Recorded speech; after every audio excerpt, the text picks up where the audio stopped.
Clap in, sound, running, action.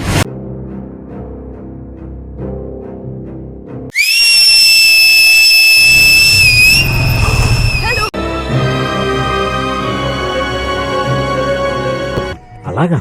ఎంత శుభవార్త చెప్పావు బాబు, ఉండు.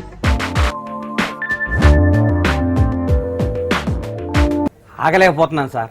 ఆశతో ఆతృతగా ఉంది, సంతోషంగా ఉంది.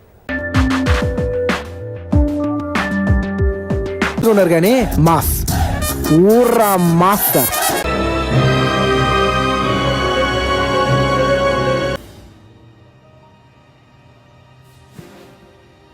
మా మమ్మీ డాడీ బ్లెస్సింగ్సే లేకపోతే నేను ఇంత వాడిని అయ్యేవాడిని కాదు.